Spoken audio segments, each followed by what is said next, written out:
excuse me people, perkenalkan nama saya Favrikoni Distiara Devi. Pada video pembelajar kali ini saya akan membahas dari website yang sudah saya baca, yaitu dari kontrakhukum.com. Mungkin sebelumnya saya sudah membahas mengenai confidentiality agreement, akan tetapi untuk saat ini saya akan membahas terkait NDA atau non-disclosure agreement. Mari kita bahas di video berikut. NDA sendiri adalah suatu kontrak dalam hubungan kerja profesional yang mengikat secara hukum dan bersifat konfidensial. Pada banyaknya perusahaan yang juga mengartikan NDA sebagai dokumen perjanjian kerahasiaan yang tidak boleh disebar, bahkan ketika sudah tidak bekerja sama lagi. NDA kerap dipergunakan oleh perusahaan untuk melindungi informasi yang bersifat rahasia, seperti prosedur kerja, laporan keuangan, atau ide serta inovasi bisnis. Jika informasi tersebut bocor, perusahaan dapat menuntut dan membawa pihak yang melanggarnya ke jalur hukum. Perjanjian ini pun bisa diterapkan ketika perusahaan ingin membuat kesepakatan atau saat ingin membuat proyek baru, hingga saat ada investor baru yang akan mengakuisisi kepemilikan saham. Jenis-jenis NDA itu ada NDA non-mutual. Jenis perjanjian ini merupakan yang paling sering digunakan oleh perusahaan. Dalam perjanjian jenis ini, terdapat dua pihak yang terlibat di dalamnya. Namun, hanya satu pihak saja yang menyampaikan informasi rahasia, sementara pihak lainnya menandatangani perjanjian tersebut untuk tidak menyebarluaskannya.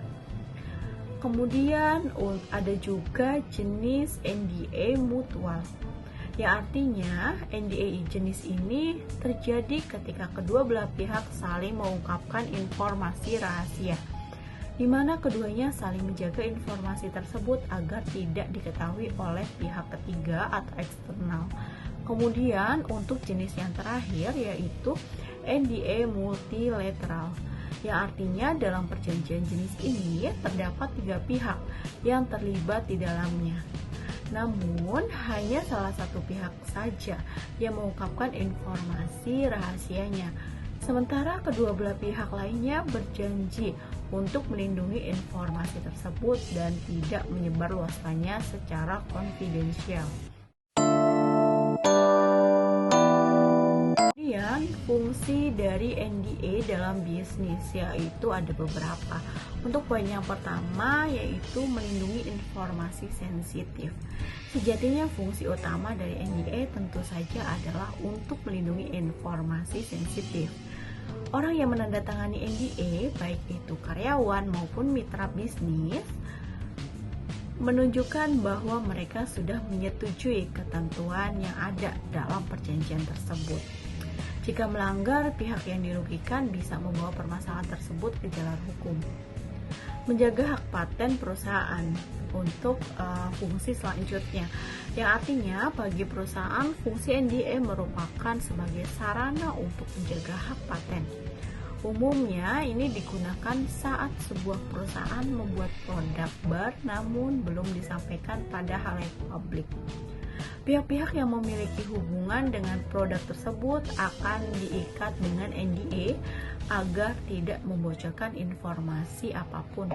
Sebab apabila informasi produk yang belum selesai dikembangkan sudah tersebar terlebih dahulu, produk tersebut akan rentan diklaim oleh pihak lain. Fungsi NDA yang terakhir yaitu untuk memberikan batasan informasi yang jelas bagi karyawan perusahaan.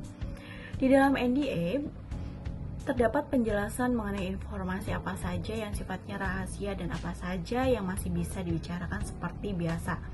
Dengan begitu, kedua belah pihak yang menyetujui perjanjian ini akan mengetahui informasi apa saja yang boleh diketahui oleh khalayak luas dan mana yang tidak.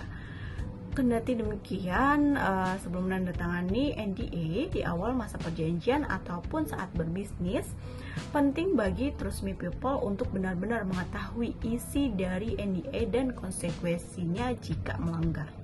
Jadi Trust Me People yang harus diperhatikan ketika sebelum menandatangani NDA yaitu untuk poin yang pertama, identifikasi informasi tentang kerahasiaan.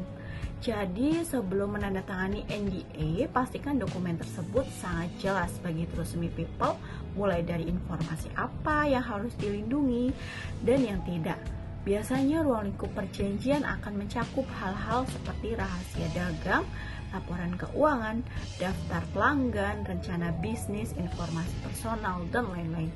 Di samping itu, Trust Me People juga harus mengetahui bagaimana informasi rahasia itu bisa digunakan dalam pekerjaan, apakah hanya untuk mengevaluasi bisnis atau lebih dari itu. Kemudian untuk poin yang kedua yaitu ketahui kewajiban penerima perjanjian. Yang artinya hal yang tidak kalah penting dalam NDA adalah mengetahui tentang kewajiban penerima perjanjian. Lantaran pihak ini memiliki kewajiban untuk tidak mengungkapkan informasi yang dibagikan, baik disengaja maupun tidak kepada pihak lain. Untuk poin yang selanjutnya yaitu ketahui masa berlaku perjanjian. Selain mengetahui isinya, Trust Me People juga harus mengetahui masa berlakunya dokumen NDA itu. Pasalnya ada beberapa perjanjian kerahasiaan yang mengikat penerima perjanjian hingga bertahun-tahun. Bahkan sampai Trust Me People tidak memiliki hubungan lagi dengan perusahaan tersebut atau dinyatakan sudah resign. Untuk poin yang terakhir yaitu pengembalian informasi. Meski sebelumnya disebutkan bahwa masa berlaku perjanjian ada yang terbatas ataupun tidak terbatas, maka pertimbangan ini dikhususkan bagi perjanjian yang memiliki batas waktu tertentu. Umumnya, penerima perjanjian akan mengembalikan semua informasi rahasia yang diterima untuk kemudian dihancurkan atau dihanguskan agar tidak bisa diungkap kembali. Jadi harus diketahui sanksi apabila terjadi pelanggaran. Pertimbangkan juga upaya hukum yang terjadi apabila terjadi pelanggaran. Bila mengacu pada Undang-Undang Nomor 30 Tahun 2000 tentang rahasia dagang, sanksi yang diberikan kepada pihak yang melanggar yakni penjara kurungan paling lama 2 tahun atau denda senilai sekitar 300 juta. Di samping itu, tak ada salahnya jika kita menanyakan tentang upaya solusi lain yang mungkin dilakukan di luar kedua hal tersebut. Jadi itu informasi yang terkait NDA. Jadi ketika Trust Me People mendapatkan pekerjaan baru lalu diberikan NDA, Trust Me People nggak perlu bingung lagi dan tahu hal-hal apa saja yang perlu diperhatikan sebelum ditandatangani. Sekian video pembelajar dari saya. Sampai jumpa di video berikutnya.